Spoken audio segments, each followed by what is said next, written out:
My father was, he is on the left here, my father was officer of the General Staff of the Soviet Army. He was inspector of land forces, Soviet troops stationed in countries like Mongolia, Cuba, East European countries. This is the picture taken at the entrance of my Institute of Oriental Languages. It's a part of Moscow State University.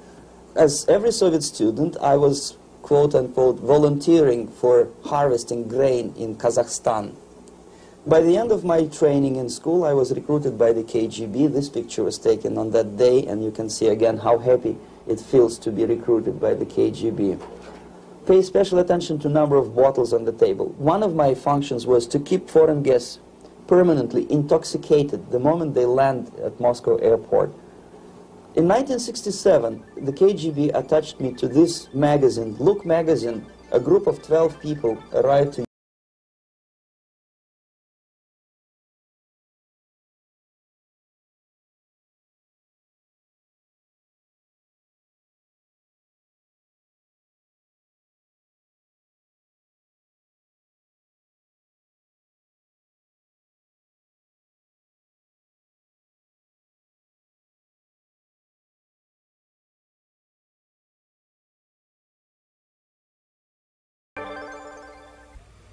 Our conversation is with Mr. Yuri Alexandrovich Bezmenov. Mr. Bezmenov was born in 1939 in a suburb of Moscow. He was the son of a high-ranking Soviet Army officer. He was educated in the elite schools inside the Soviet Union and became an expert in Indian culture and Indian languages. He had an outstanding career with Novosti, which was the, and still is, I should say, the press arm or the press agency of the Soviet Union. It turns out that this is also a front for the KGB. One of his interesting assignments was to brainwash foreign diplomats when they visited Moscow. And he'll tell us a little bit about how they did this and how they planted information which eventually wound up in the press of the free world. He escaped to the West in 1970 after becoming totally disgusted with the Soviet system, and he did this at great risk to his life. He certainly is one of the world's outstanding experts on the subject of Soviet propaganda and disinformation and active measures. Mr. Bezmenov, I'd like to begin by having you tell us a little bit about some of your childhood memories. Well, the most vivid memory of my childhood was Second World War, or to be more precise, the end of the Second World War, when all of a sudden United States, from a friendly nation, which helped us to defeat Nazism, turned overnight into a deadly enemy. And it was very shocking because all newspapers were trying to present an image of belligerent, aggressive American imperialism. Most of the things that we were taught is that United States is aggressive power, which is just about to invade our beautiful, free, socialist country, that American CIA is dropping Colorado beetles on our beautiful potato fields to eliminate our crops, and each schoolboy had a picture of Colorado bug on the back page of his notebook, and we were instructed to go into collective fields to search for those little Colorado bugs. Of course we couldn't find any, neither we could find many potatoes, and that was explained again by the encroachments of the decadent imperialist power. The anti-American paranoia, hysteria in the Soviet propaganda was to such of such a higher degree that many less skeptical people or less stubborn would really believe that the United States is just about to invade our beautiful motherland, and some secretly hope that it will come true. That's interesting. Yes.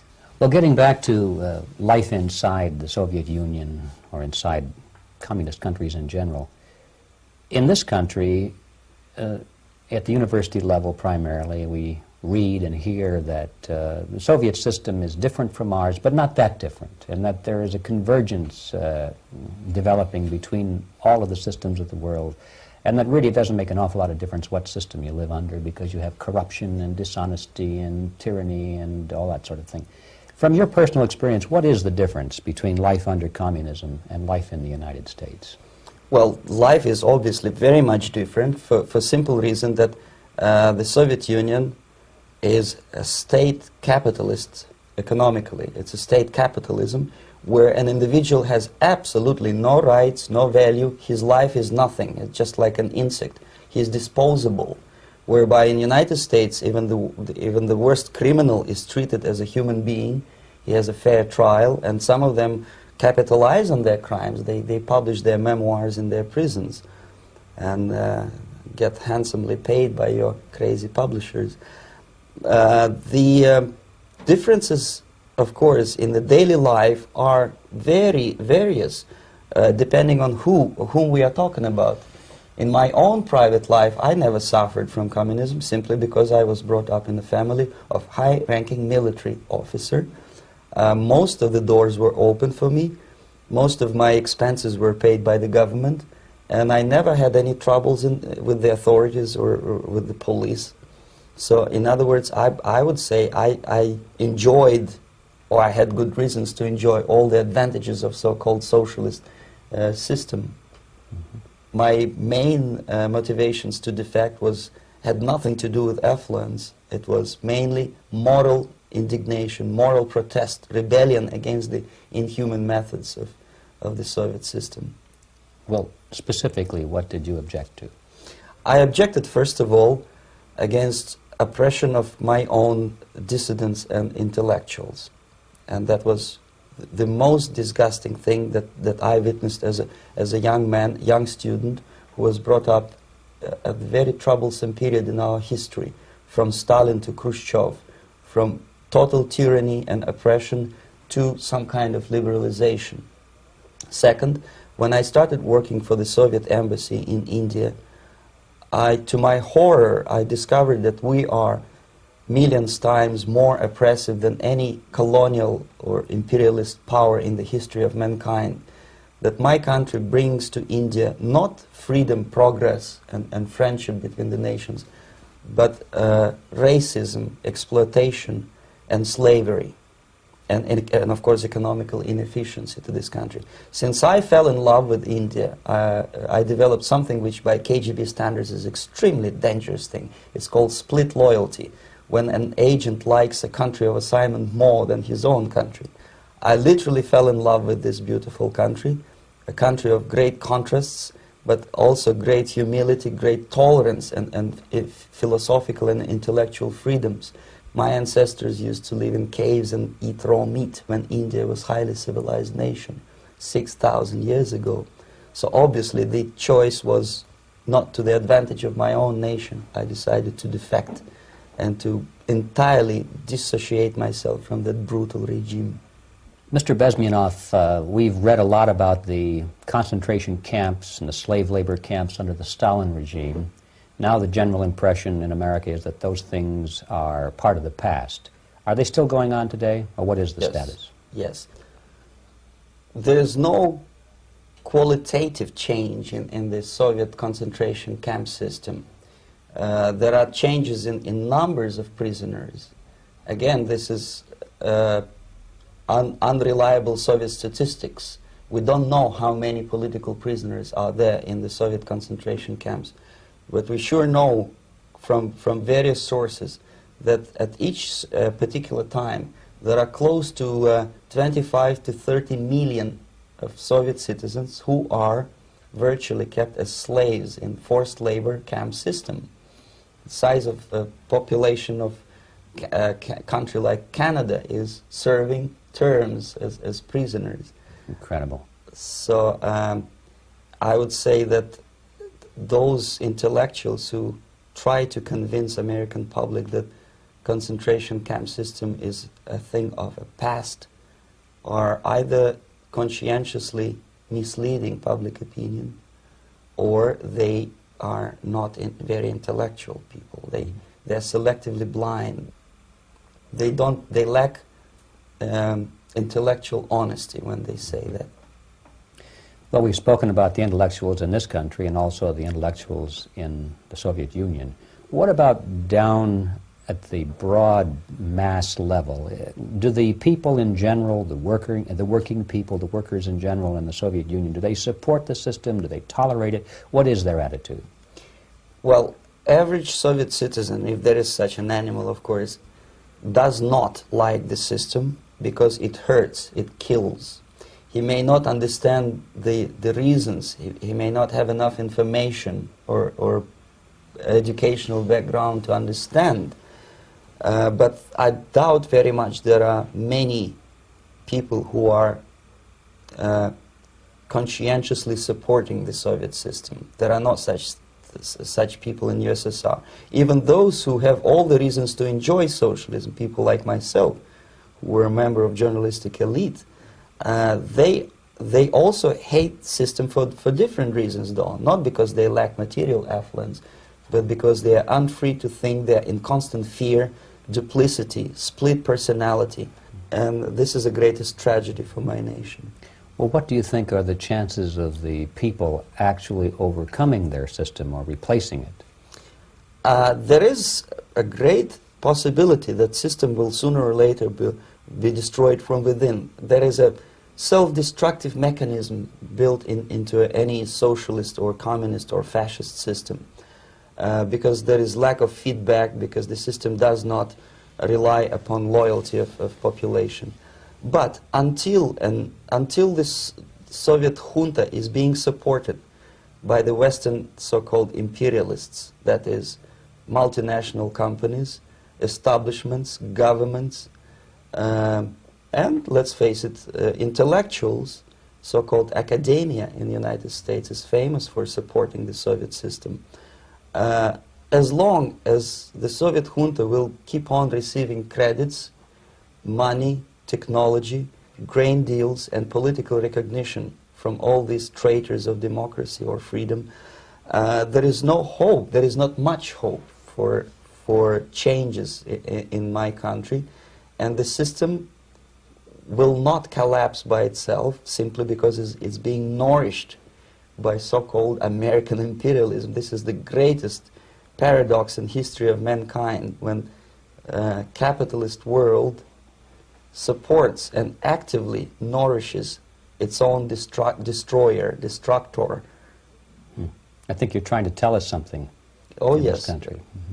I'm trying to tell you that it has to be stopped unless you want to end up in Gulag system and enjoy all the advantages of socialist equality.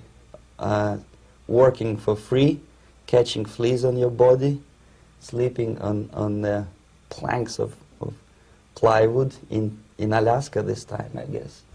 That's where Americans will belong, unless they will wake up, of course, and force their government to stop aiding Soviet fascism. Well, you told us a moment ago why you left the system. I'd like to hear the details of how you did it. It must have been a very dangerous thing.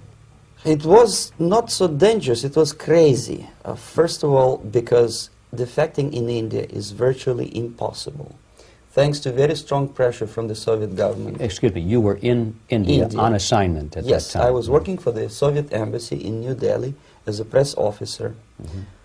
And defecting for a Soviet diplomat is next to impossible. It's a suicide, as I said, because a great friend Indira Gandhi pushed a law through parliament which says, and I quote, "No defector from any country has a right of political asylum in any embassy on the territory of Indian Republic," which is a masterpiece of hypocrisy. No other defector but a Soviet one needs a political asylum. So, knowing that perfectly well, I planned a craziest possible way to defect. I studied counterculture in India. There were thousands of young American boys and girls with no shoes, long hair, smoking hash and marijuana, studying sometimes Indian philosophy, sometimes simply pretending that they studied. And they greatly annoyed Indian police, and they were laughing stock of Indians because obviously they were good-for-nothing students. I studied carefully where they congregate, what routes they travel, what language they speak, what do they smoke. And one day I simply joined a group of hippies to avoid detection of Indian police.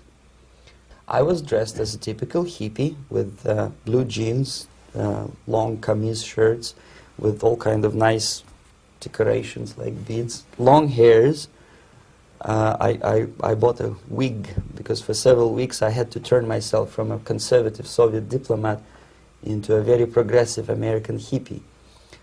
And that was the only way that I could avoid detection. It was very interesting experience, but it was necessary because from my own knowledge as a member of Soviet embassy staff, I knew that there were many cases when Soviet defectors were betrayed by Indian police, and also some Western embassies played a very dirty role in betraying the Soviet defectors. According to our information, they were some, I wouldn't call them double agents, but simply immoral people working for this for the United States embassy, and confiding in people like this would be a suicide. So I had to be extremely careful. I could not trust anyone, and that was the reason for such a crazy way to defect. Well, had you been caught in the act of trying to get out, what would have happened to you?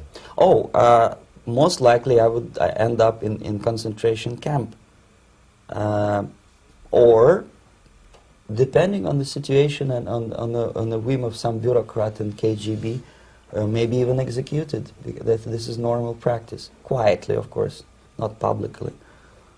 But that would be the end of my defection, of course. Well, when did you finally make it to the United States?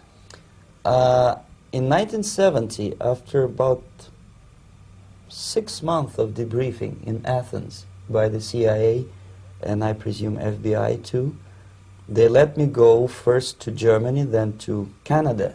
That was my decision. I had to change my identity to protect my family and my friends in USSR. And also I was a little bit paranoid, knowing that both Soviet KGB and probably some double agents within the American system may be after me.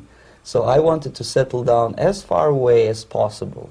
I requested CIA to give me some kind of new identity and just let me go on my own. And I settled in Canada. I was a student. I changed many professions, from farm help and laundry truck driver to language instructor and broadcaster for Canadian Broadcasting Corporations in Montreal. Well, have you had any threats on your life or any yes. unpleasant In about 5 years, KGB eventually discovered that I am working for Canadian Broadcasting. I made a very big mistake. I started working for overseas service of CBC, which is similar to Voice of America, in Russian language. And of course, monitoring service in USSR picked up every new voice. Every new announcer they would make it a point to discover who he is. And in 5 years, sure enough, slowly but surely, they discovered that I am not Thomas Schumann, that I am Yuri Alexandrovich Bezmenov, and that I am working for Canadian Broadcasting, and undermining beautiful détente between Canada and USSR. And the Soviet ambassador Alexander Yakovlev made it his personal effort to discredit me. He complained to Pierre Trudeau, who is known to be a little bit soft on socialism. And the management of CBC behaved in a very strange, cowardly way, unbecoming to representatives of an independent country like Canada. They listened to every suggestion that Soviet ambassador gave, and they started shameful investigation, analyzing content of my broadcasts to USSR. And sure enough, they discovered that some of my statements were probably would be offending to the Soviet Politburo. So I had to leave my job. And of course, subtle intimidations. They would say something like, please cross the street carefully because, you know, traffic is very heavy in Quebec. And fortunately, I know about the psychology and the logic of activity of the KGB, and I never allowed myself to be intimidated. This is the worst thing. This is what they expect a person, a defector, to be intimidated. Once they spot that you are scared, they keep on developing that line, And then eventually you either have to give up entirely and work for them, or they neutralize you. They would definitely stop all kind of political activity, which they failed to do in my case, because I was stubbornly working for the Canadian Broadcasting. And in response to their intimidations, I said that, look, this is a free country, and I am as free as you are, and I also can drive very fast. And gun control is not yet established in Canada, so I had a couple of good shotguns in my basement. So welcome to visit me someday with your Kalashnikov's machine guns. So obviously it didn't work. Intimidation didn't work.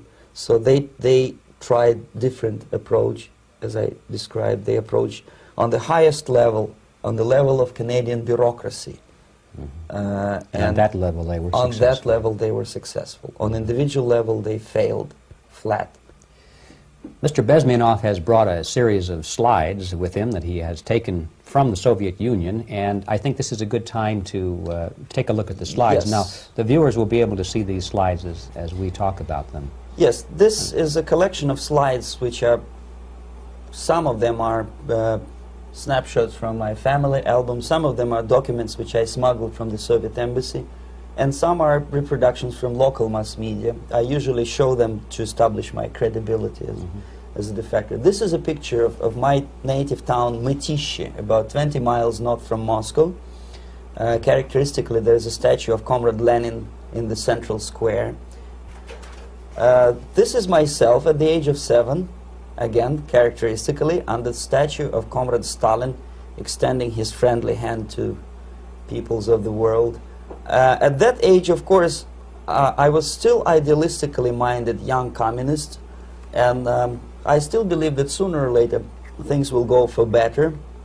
But I realized that the system stinks, that something is fishy, and that ideology is fake, and the propaganda about advanced Soviet agriculture simply didn't meet the criteria of reality.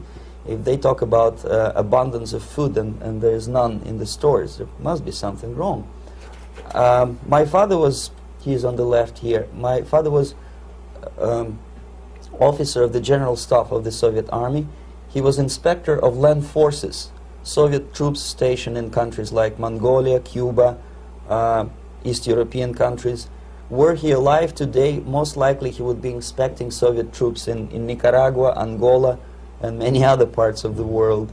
Fortunately, he died, and he didn't see the disgrace, because deep inside he was a Russian patriot. He didn't like the idea of expanding Soviet military might, especially in the areas where we were not welcomed at all.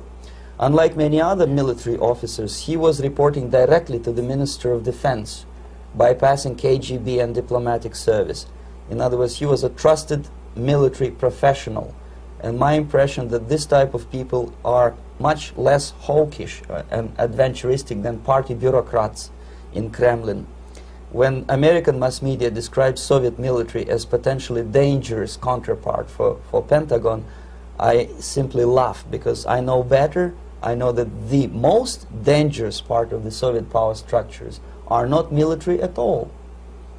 Most likely, if they come to power in my country, they'll be more sensible negotiators for nuclear disarmament and withdrawal of the Soviet troops from many parts of the world. But if someone from the party structure or the KGB structure were to give the orders for a military intervention, they have to obey, they yes, would follow, because they are professional military. But they, you see, the triangle of power and hate in USSR is the party at the top, the party elite, the oligarchy of the party, then the military and the KGB at the bottom. They hate each other, and the most hated triangle, the most hated corner of the triangle is the Communist Party bureaucrats. They are the most adventuristic, senile megalomaniacs. They can start war, I wouldn't be surprised. Not the military. They know what war is. Yes. At least my father did. This is the picture taken at the entrance of my Institute of Oriental Languages. It's a part of Moscow State University. I graduated in 1963. And I Now, excuse me, which one were you on? I am on the right. You're on the right. And on the left is my my schoolmate Vadim Smirnov, who later was a apparatchik in the Central Committee of the Soviet Union Communist Party. What is an apparatchik? It's a functionary, something like civil service in British Empire. Someone who is never fired from the service. He stays there internally. He may not be promoted too high, but he's a dependable bureaucrat who will stay forever. I studied not only languages, but also history, literature, even music. I'm on this picture, I'm trying to learn how to play Indian musical instrument. I even tried to look like an Indian when I was second-year student. Not bad, really. Yes, actually it was strongly encouraged by the instructors in my school, because the graduates of my school were later on employed as diplomats, foreign journalists, or spies. As every Soviet student, I was quote-unquote volunteering for harvesting grain in Kazakhstan. This is a biggest agricultural blunder of the Soviet government. But I didn't have much choice, of course, because the communist motto borrowed from the Bible says, "Those who do not work shall not eat." And you can see me eating, therefore I was working, and you can see how happy I was about it. I went through a very extensive physical and military training, including the military games in areas, suburban areas of Moscow. And here, for example, we are on a tour in Arkhangelsk area. And by the end of my training in school, I was recruited by the KGB. This picture was taken on that day, and you can see again how happy.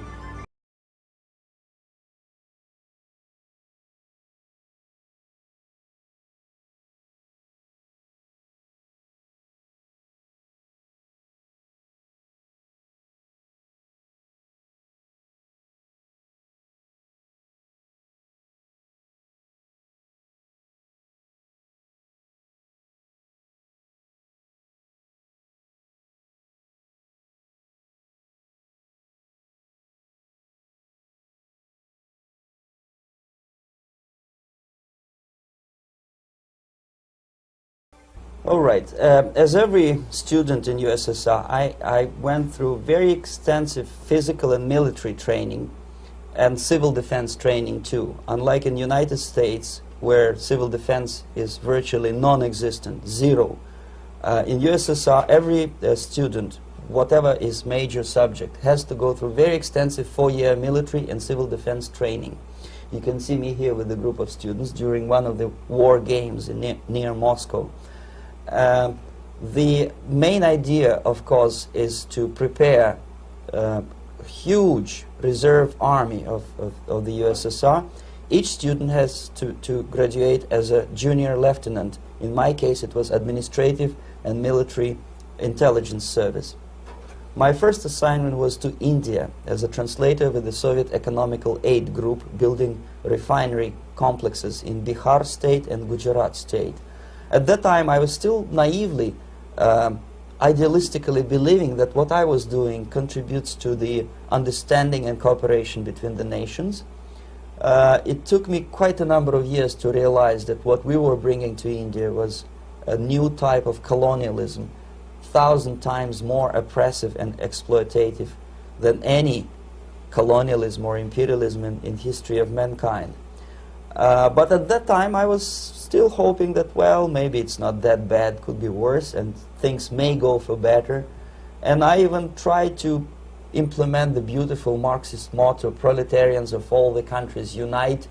I tried to unite with a nice Indian girl, and I was fascinated by Indian culture, by the family life in this country. But obviously, Communist Party had different plans for my genes, so I had to marry this beautiful Russian girl. In the span of my career, I married 3 times. Most of these marriages were marriages of convenience, on advice from the Department of Personnel.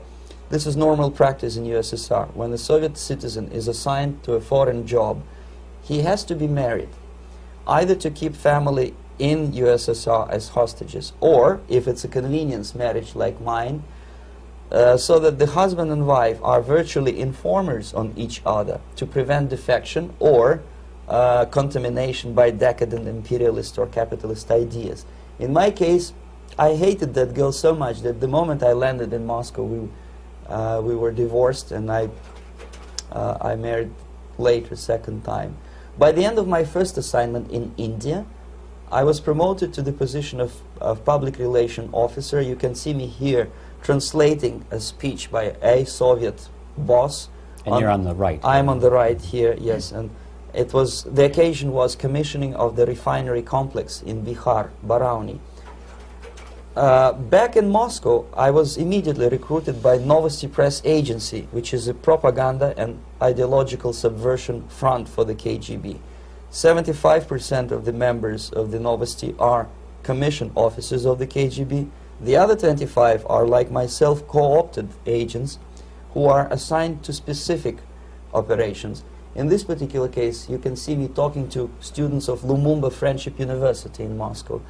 This is a huge school under the direct control of the KGB and Central Committee, where future leaders of the so-called national liberation movements are being educated and selected carefully.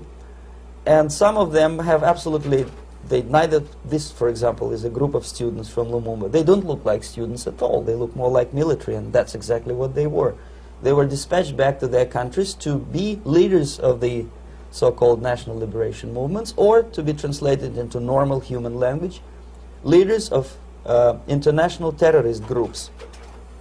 Another area of activity when I was working for the Novosti was to accompany groups of so-called progressive intellectuals, writers, journalists, publishers, teachers, professors of colleges.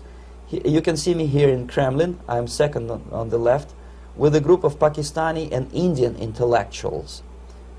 Most of them pretended they don't understand that we are actually working on behalf of the Soviet government and the KGB. They pretended that they are actually being guests, VIP intellectuals, that they are treated according to their merits and their intellectual abilities. For us, they were just a bunch of political prostitutes to be taken advantage for various propaganda operations. Therefore, you can see perfectly well the senior colleague of mine on the left doesn't really have that much respect on his face, and myself with a very skeptical smile, typical KGB sarcastic smile, anticipating another victim of ideological brainwashing. This is how a typical conference in Novosti headquarters in Moscow looked like.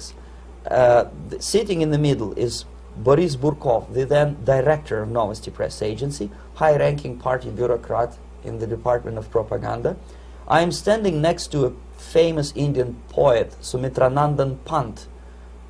He was famous because he was an author. He was the author of a famous poem titled Rhapsody to Lenin. That's why he was invited to USSR, and everything was paid by the Soviet government. Pay special attention to number of bottles on the table. This is one of the ways to kill the awareness or curiosity of foreign journalists. One of my functions was to keep foreign guests permanently intoxicated the moment they land at Moscow airport. I had to take them to the VIP lounge and toast to friendship and understanding between the nations of the world.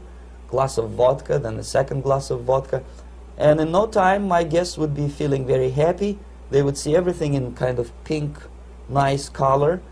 And that's the way I had to keep them permanently for the next 15 or 20 days. At a certain point in time, I had to withdraw alcohol from them so that some of them, who are the most recruitable, would feel a little bit shaky, guilty, trying to remember what they were talking last night. That's the time to approach them with all kind of nonsense, such as joint communique or statement for Soviet propaganda. That's the time they are the most flexible. And of course, what they didn't understand, they didn't realize or pretended not to realize, that myself, who was drinking together with them, was not drinking at all. I had ways to get rid of alcohol through various techniques, including special pills which were given to me by my colleagues.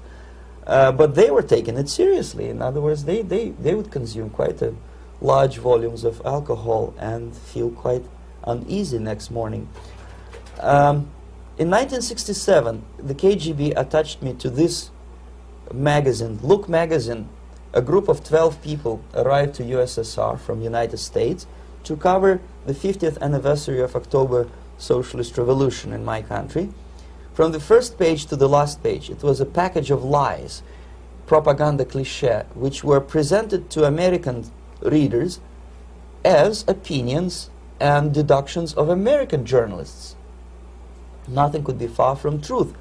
These were not opinions. They were not opinions at all. They were the clichés which the Soviet propaganda wants American public to think that they think. If it does make any sense at all. It sure does, because from the viewpoint of the Soviet propaganda, although there are some subtle criticism of the Soviet system, the basic message is that Russia today is a nice, functioning, efficient system supported by majority of population. That's the biggest lie. And of course, American intellectuals and journalists from Look magazine elaborated on that untruth in various different ways. They intellectualized that lie. They found all kinds of justifications for telling lies to American public.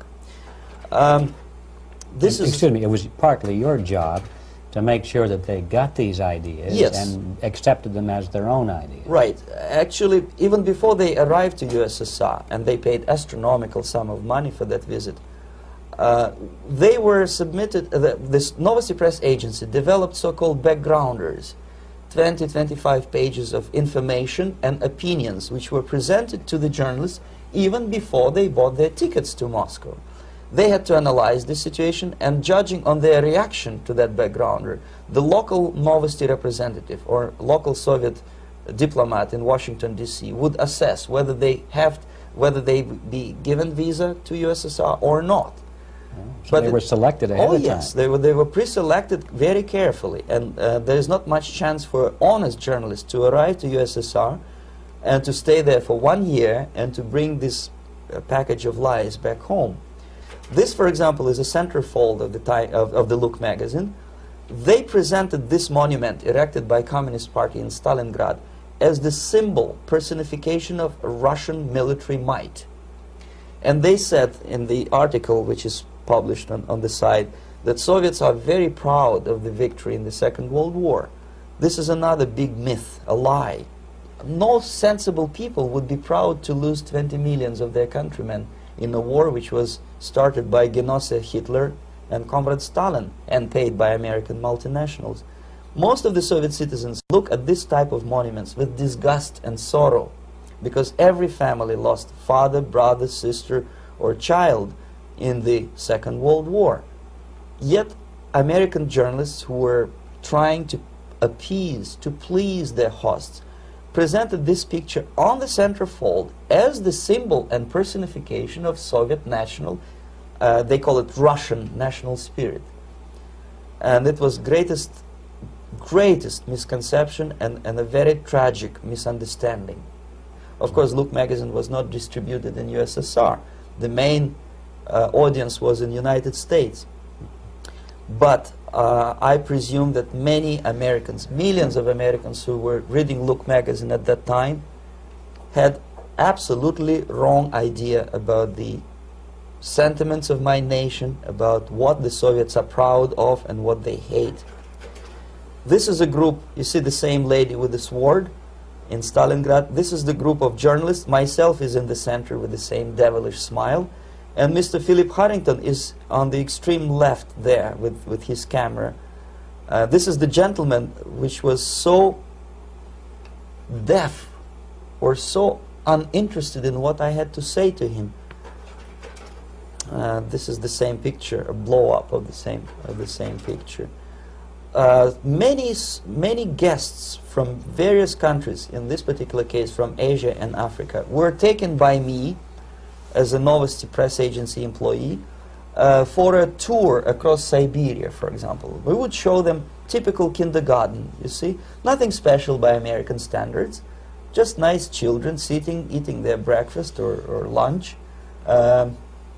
What they could not understand, or they pretended not to understand, that this is an exemplary kindergarten. This is not the kindergarten for average person or average family in USSR. And we maintain that illusion in their minds. You can see myself under the red spot in the middle there, with the same business-like expression. I'm doing my job. That's what I'm assigned to do, and that's what I was paid to do. But deep inside, I still hope that at least some of these useful idiots would understand that what they are looking at has nothing to do with the level of affluence in my nation. This is a better picture which reflects the true spirit of the Soviet childhood. This picture was printed in a Canadian government publication by mistake. In the middle you can see children playing on a small courtyard, and the caption goes, "This is a typical kindergarten in Siberia." What these idiots didn't understand, that it is not kindergarten at all. It is a prison for children of political prisoners. But there was not a single mentioning that what they were visiting actually was an area of concentration camps. And the job of people like myself to help them to not to notice that they are actually talking to prisoners. Most of the children were dressed, especially on the occasion of the foreigners' visit. Of course, there were no corpses on the ground. There were no machine gun guards. And well, it looks not very pleasant, as you see. It looks dull, but obviously it does not create an impression that this is actually a prison. Well, did any of the journalists have the curiosity to ask about prisons and that kind of thing? Yes. They were in Siberia. This Yes. is what you associate. Yes, some of them asked questions, and naturally we would give them, for the stupid question, we give them stupid answer. No, there are no prisons in Siberia. No, most of the people who you see are free citizens of USSR. They are very happy to be here, and they are contributing to the glory of the socialist system. Some of them pretended that they believe what I was telling them, and most of them, we may discuss it later. What are the motivations of these people? Why would they stubbornly bring lies to their own population through their own mass media? I have various answers to this. There is not a single explanation. It's a complex of explanations. It's fear, pure biological fear. They understand that they are on the territory of an enemy state, a police state. And just to save their rotten skins and their miserable jobs, their affluence back home, they would prefer to tell a lie than to ask truthful questions and report truthful information.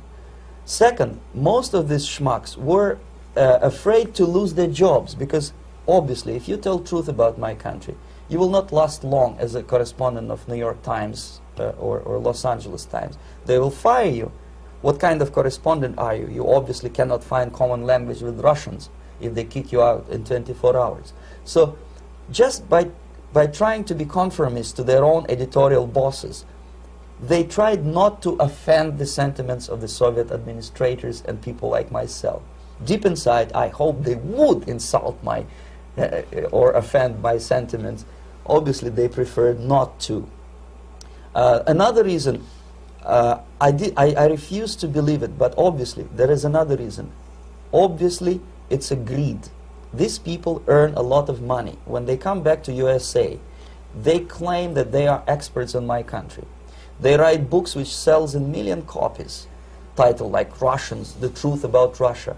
Most of it is lie about Russia. Yet they claim to be Sovietologists. They play back myth about my country, the propaganda cliches. Yet they stubbornly resist the word of truth. If a person like Solzhenitsyn is either defecting or kicked out of USSR, they try all their best to discredit him and to discourage him. I don't have much chance to appear on national network with a true story about my country.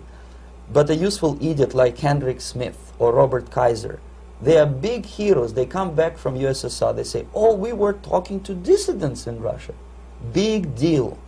Soviet dissidents are chasing American correspondents in the streets, and they are cowardly escaping from these contacts.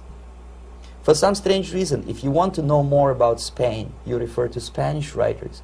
If you want to learn more about French, you read French writers.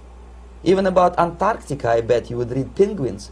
Only about the Soviet Union, for some strange reason, you read Hendricks and Schmendricks and all kind of Kissingers, because they claim that they know more about my country. They know nothing, or next to nothing, or they pretend that they know more than they actually do. I would say they are dishonest people who lack integrity and common sense and intellectual honesty. They bring back all kind of stories like that. A kindergarten in Siberia. Omitting the most important fact, it's a prison for children of political prisoners. Another greatest example of monumental idiocy of American politicians. Edward Kennedy was in Moscow, and he thought that he is a popular, charismatic American politician who is easygoing, who can smile, dance at the wedding in Russian Palace of Marriages. What he did not understand, or maybe he pretended not to understand, that actually he was being taken for a ride. This is a staged wedding especially to impress foreign media or useful idiots like Ed Kennedy. Most of the guests there, they had security clearance, and they were instructed what to say to foreigners. This is exactly what I was doing. You can see me in the same damn wedding palace in Moscow where Ed Kennedy was dancing here. You see, smiling. He thinks he's very smart. From the viewpoint of Russian citizens who observe this idiocy, he's narrow-minded, egocentrical idiot who tries to earn his own popularity through participation in propaganda farces like this. Here you can see myself. On the right, again, exemplary Soviet bride. On the left, 3 journalists from various countries, Asia, Africa, and Latin America. Obviously, they enjoying the situation. They will go back home and write the reports. We were present on a regular Soviet wedding. They were not present on a regular Soviet wedding. They were present, they were parts of a farce, of a circus performance. Another thing which I had to sometimes risking my life to explain to foreigners. Time magazine, for example, is very critical of South African racist regime. The whole article was dedicated to the shameful internal passport system where blacks are not allowing to live with whites. For some strange reason, for the last 14 years since my defection, nobody wanted to pay attention to my passport. This is my passport. It also shows my nationality, and it has a police rubber stamp, which is called propiska in Russian language, which assigns me to a certain area of residence. I cannot leave that area, same way as this black man cannot leave the area in South Africa. Yet we call South African government racist regime. Not a single Jane Schmonda or Fonda is brave enough, courageous enough to come to media and say, look, this is what happens in USSR. I send a copy of my passport to many American liberals and civil rights defenders and all the other useful idiots. They never bothered to answer me back. This shows what kind of integrity, what kind of honesty these people are.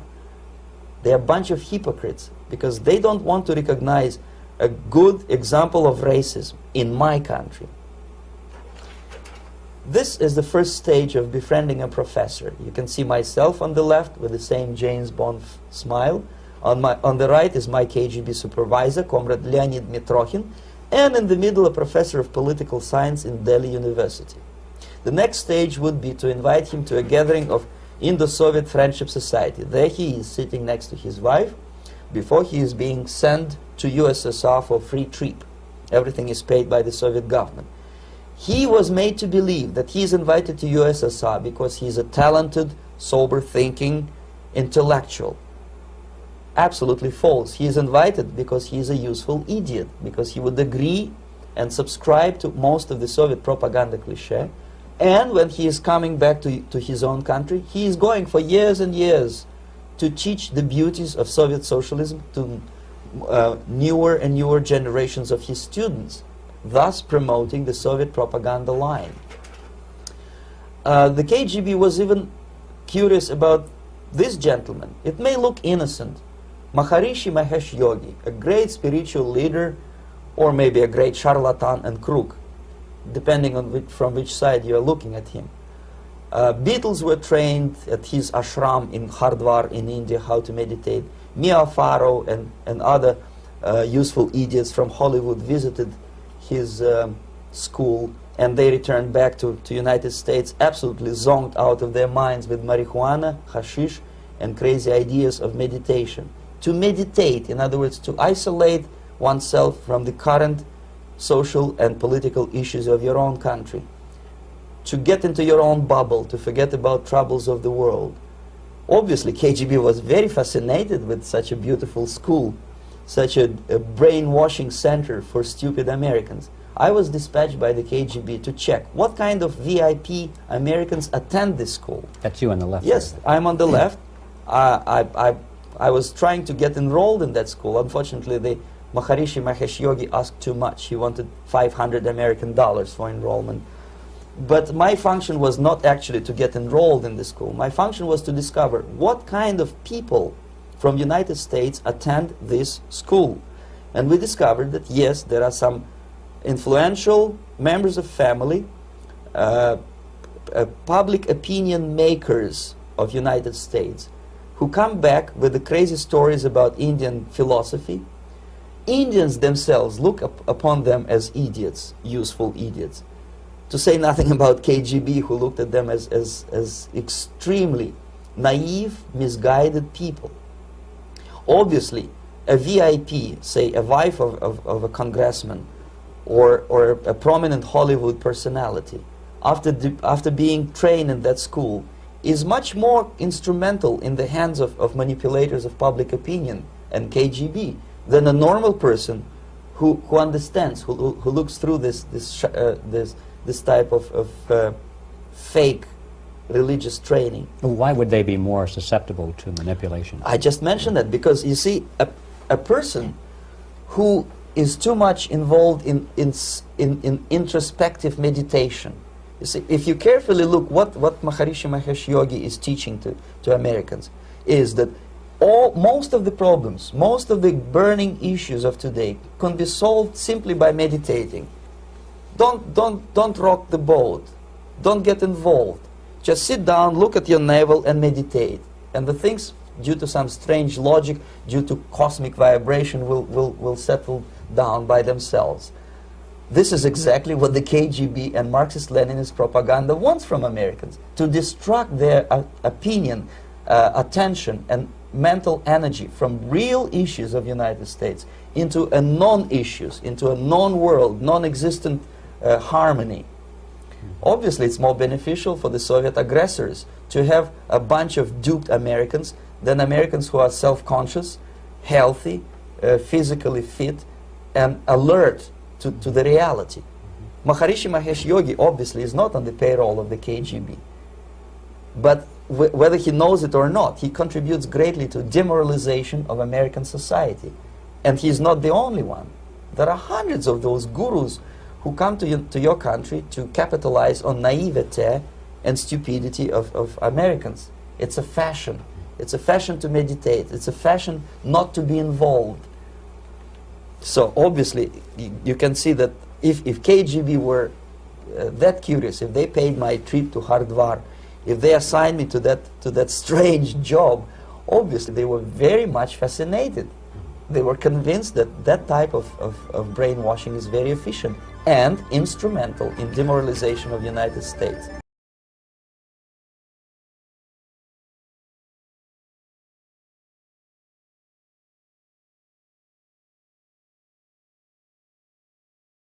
Message.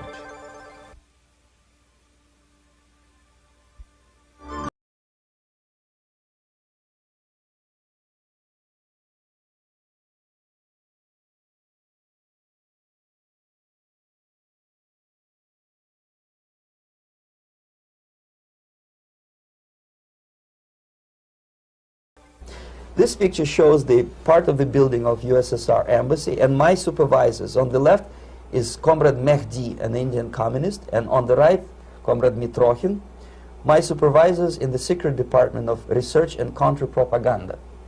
It has nothing to do with either research or counter-propaganda. Most of the activity of that department was to compile huge volume of information on individuals who were instrumental in creating public opinion. Publishers, editors, journalists, actors, educationalists, professors of political science, members of parliament, representatives of business circles. Most of these people were divided roughly in two groups. Those who would toe the Soviet foreign policy, they would be promoted to the positions of power through media and public opinion manipulation.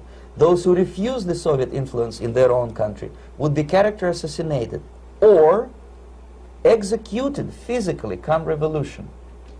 Same way as in the small town of Hue in South Vietnam, several thousands of Vietnamese were executed in one night when the city was captured by Viet Cong for only 2 days.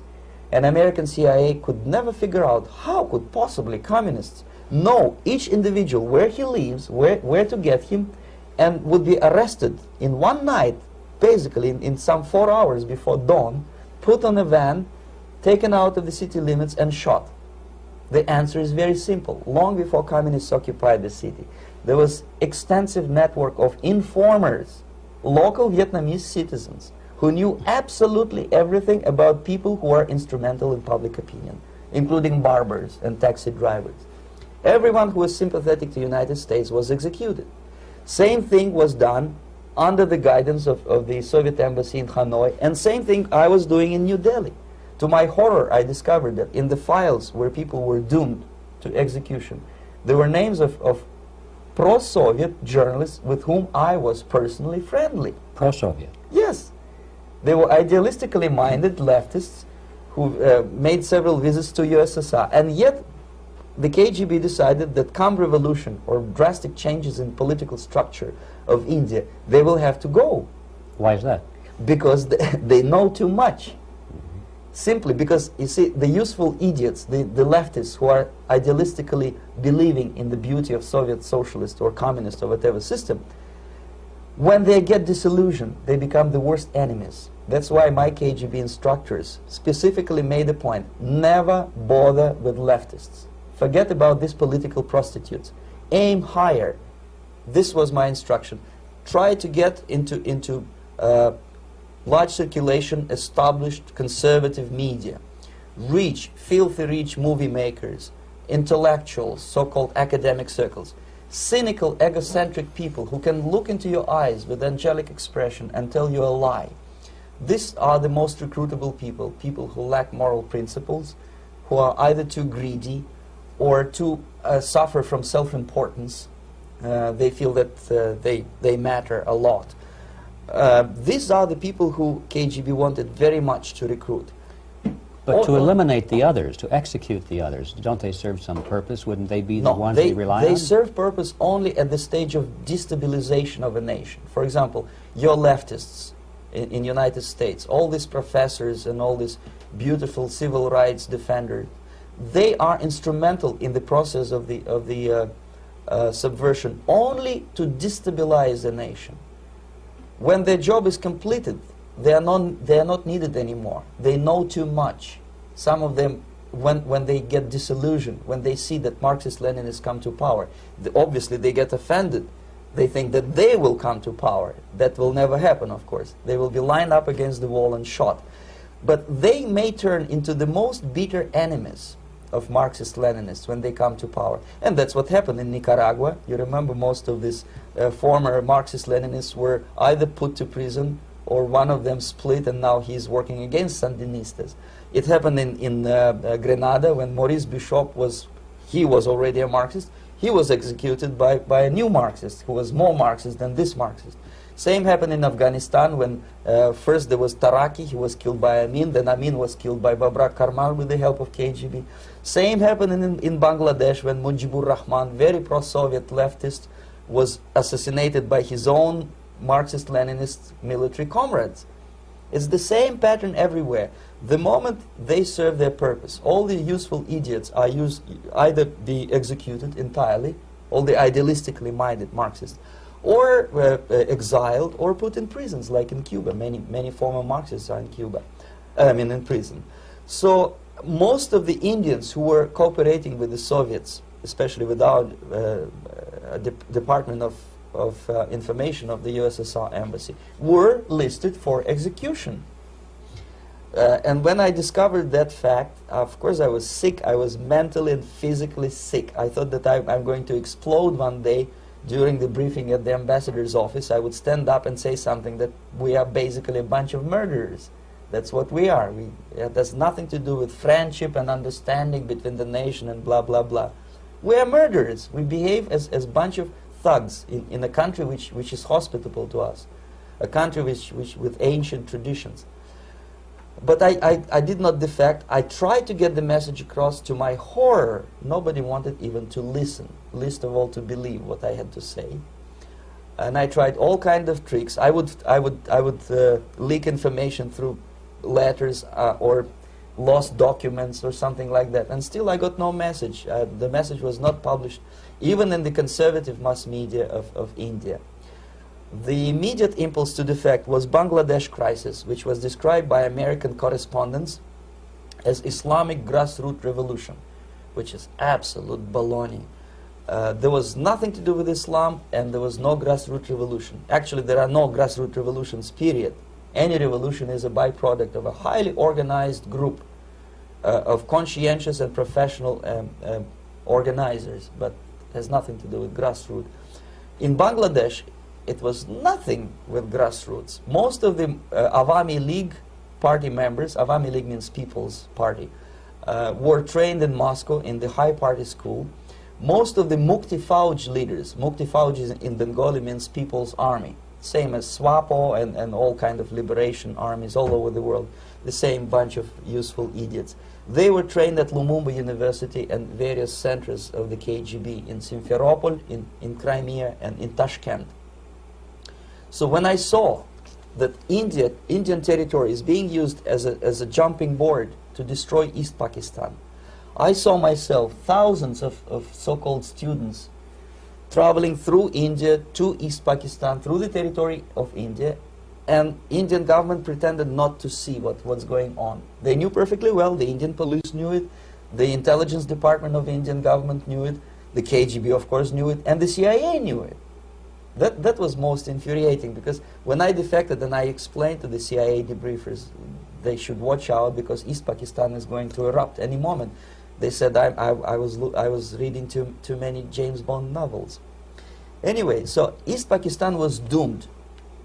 One of my colleagues in the Soviet consulate in Calcutta, when he was dead drunk, he ventured into the basement to relieve himself, and he found big boxes which said printed matter to Dhaka University. Dhaka is the capital of East Pakistan. And since he was drunk and curious, he opened one of the boxes and he discovered not printed matter. He discovered Kalashnikov guns and ammunition in there. Anyway, it's a long story. When I saw the preparations for the invasion into East Pakistan, obviously I wanted to defect immediately. The only thing I couldn't at that time make up my mind when and where and how. One of the reasons, of course, you see, I was in love with India. I mentioned it before. I spoke the languages. I socialized with people.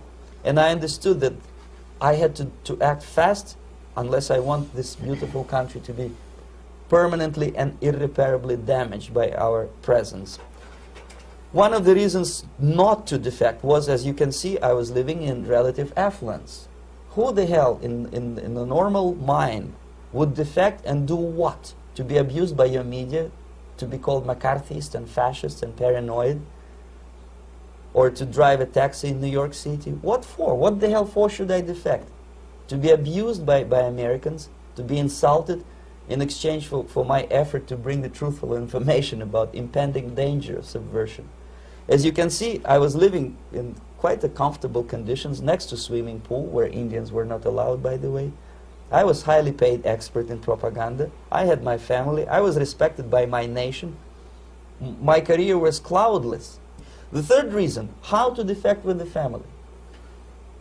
To defect with the baby and the wife would be virtual suicide, because according to law, that hypocritical law which I quoted before, the Indian police will have to hand me over back to the KGB, and that will be the end of my defection and probably my life. Again, I cannot smuggle my wife because she was not quite sure what I was doing. She was not that idealistically involved, and she was definitely not in the total picture of what I was doing for the KGB. She would be shocked if I you know, put her in my van and drive her to the American embassy or elsewhere.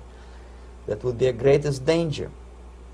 So again, I had to defect in such a way that my defection would look as simple disappearance. And there were many cases like that when the Soviet agents simply disappeared, either killed in action or, thanks to their curiosity and their close contacts with radicals, some of them were killed by the Marxists, by the way. It happened in many African countries when the Soviet KGB were killed by Africans themselves. Not because they hated Marxism-Leninism, but because they were simply trigger-happy bunch of unruly characters. If you give them a machine gun, they will shoot. And some of the Soviets obviously were not careful enough to protect themselves, and they got into embarrassing situations when they were shot at the crossfire between factions of so-called liberation movements. Anyway, so I decided, as I said, to study the counterculture. I decided this probably would be the best way to disappear. I socialized with characters like this. On the left, you see, he's a barefoot American hippie. It took me quite a long time to study exactly what they were doing and how to mix with them. But eventually I did it. Most of Indian newspapers carried my picture and promise of 2,000 rupees for information about my whereabouts.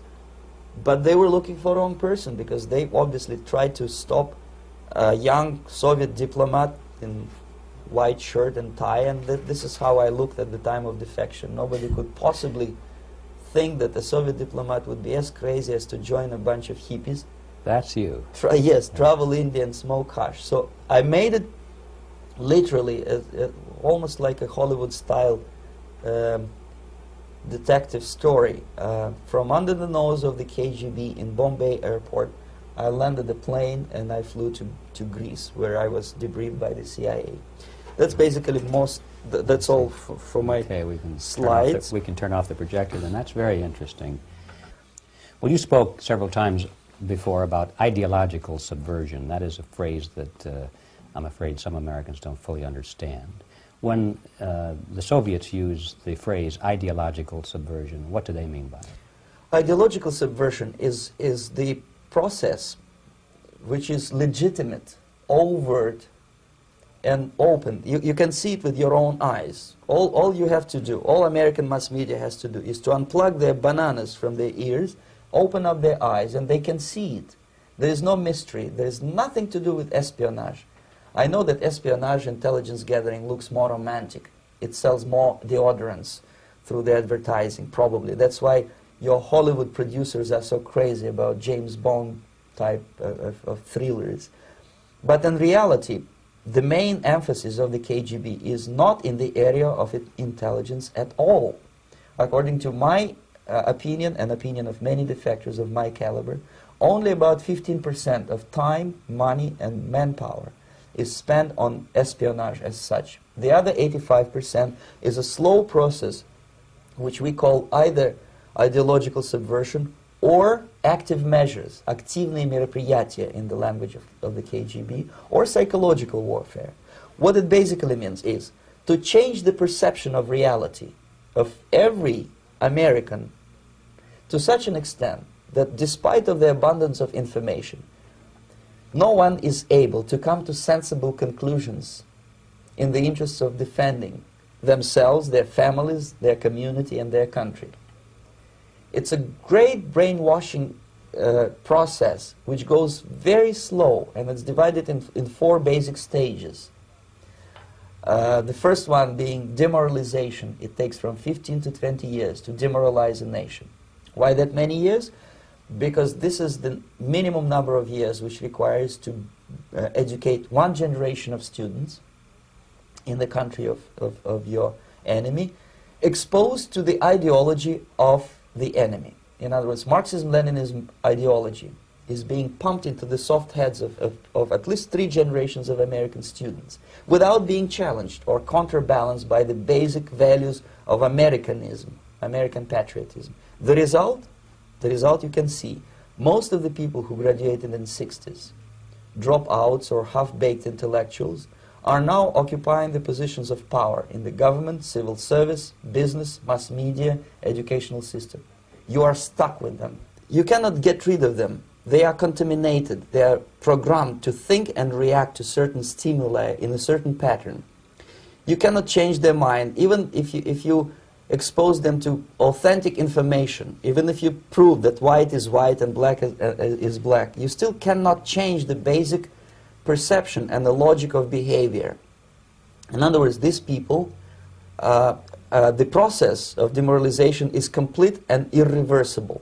To get rid society of these people, you need another 20 or 15 years to educate a new generation of patriotically minded and common sense people who would be acting in favor and in the interests of United States society.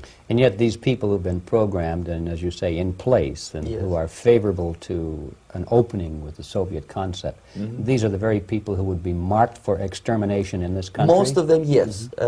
Simply because the psychological shock when they will see in future what the beautiful society of equality and social justice means in practice, obviously they will revolt.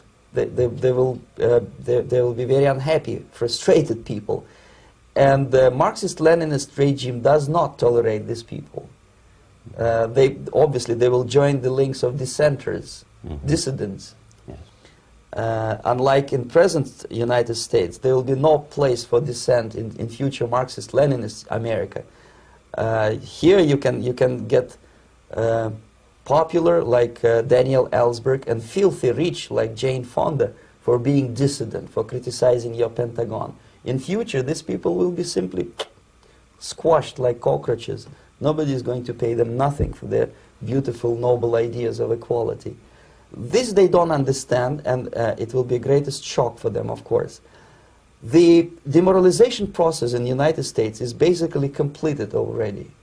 For the last 25 years.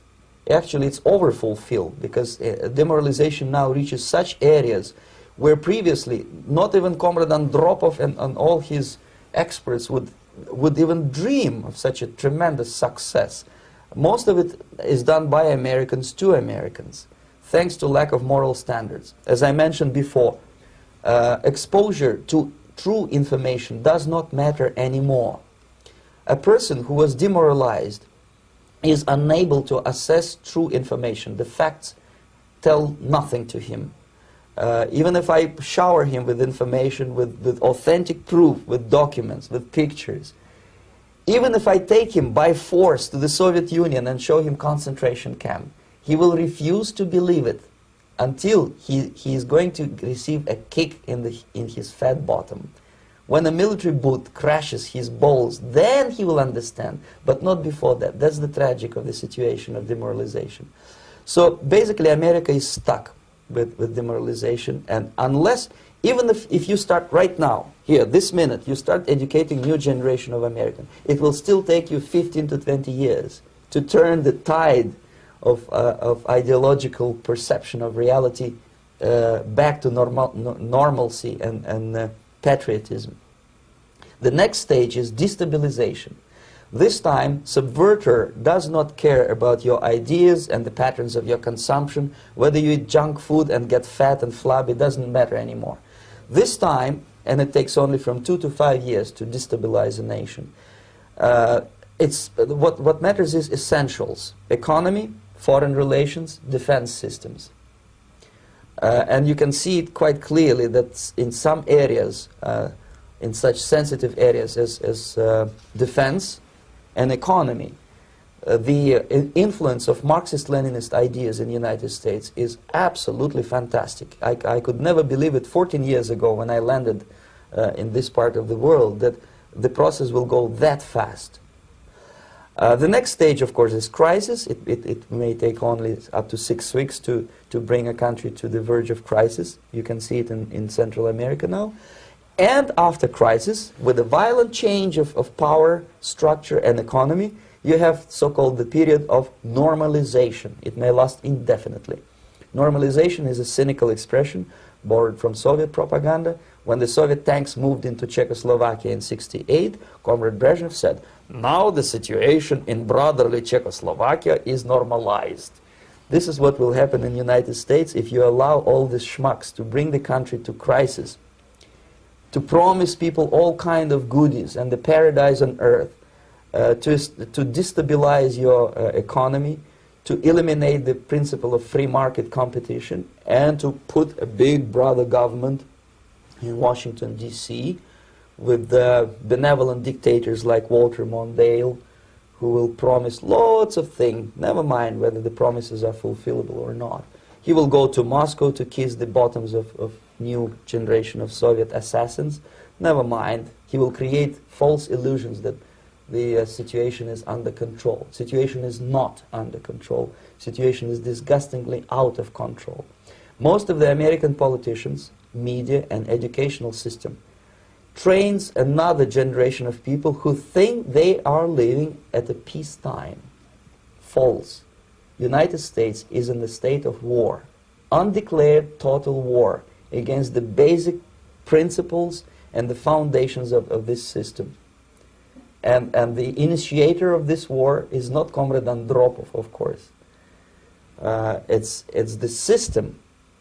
However ridiculous it may sound, the world communist system or the world communist conspiracy, whether I scare some people or not, I don't give a hoot. If you are not scared by now, nothing can scare you. But you don't have to be paranoid about it. What actually happens now, that unlike myself, you have literally several years to live on unless the United States wake up. The time bomb is ticking. With every second, the disaster is coming closer and closer. Unlike myself, you will have nowhere to defect to, unless you want to live in Antarctica with penguins. This is it. This is the last country of freedom and possibility. Okay, so what do we do? What is your recommendation to the American people? Well, the immediate thing that comes to my mind is, of course, there must be a very strong national effort to educate people in the spirit of real patriotism, number one. Number two, to explain them the real danger of socialist, communist, whatever, welfare state, big brother government. If people will fail to grasp the impending danger of that development, nothing ever can help United States. You may kiss goodbye to your freedom, including freedoms to homosexuals, to prison inmate. All these freedoms will vanish, evaporate in 5 seconds, including your precious lives. The second thing, the moment at least part of United States population is convinced that the danger is real, they have to force their government. And I'm not talking about sending letters, signing petitions, and all this beautiful, noble activity. I'm talking about forcing United States government to stop aiding communism. Because there is no other problem more burning and urgent than to stop the Soviet military-industrial complex from destroying whatever is left of the free world. And it is very easy to do. No credits, no technology, no money, no political or diplomatic recognition, and of course no such idiocy as grain deals to USSR. The Soviet people, 270 millions of Soviets, will be eternally thankful to you if you stop aiding a bunch of murderers who sit now in Kremlin and whom President Reagan respectfully calls government. They do not govern anything, least of all such complexity as the Soviet economy. So basic, two very simple, maybe two simplistic answers or solutions, but nevertheless they are the only solutions. Educate yourself. Understand what's going on around you. You are not living at the time of peace. You are in a state of war. And you have precious little time to save yourself. You don't have much time, especially if you are talking about young generation. There is not much time left for convulsions and sexual masturbation to the beautiful disco music. Very soon it will go, just overnight. If we are talking about capitalists or wealthy businessmen, I think they are selling the rope on which they will hang very soon. If they don't stop, if they cannot curb their unsettled desire for profit, and if they keep on trading with the monster of the Soviet communism, they are going to hang very soon. And they will pray to be killed, but unfortunately they will be sent to Alaska probably to manage industry of slaves. It's simplistic. I know it sounds unpleasant. I know Americans don't like to listen to things which are unpleasant. But I have defected not to tell you the stories about such idiocy as microfilm, James Bond type espionage. This is garbage. You don't need any espionage anymore. I have come to talk about survival. It's a question of survival of this system. You may ask me, what is it in for me? Survival, obviously, because unlike, as I said, I am now in your boat. If we sink together,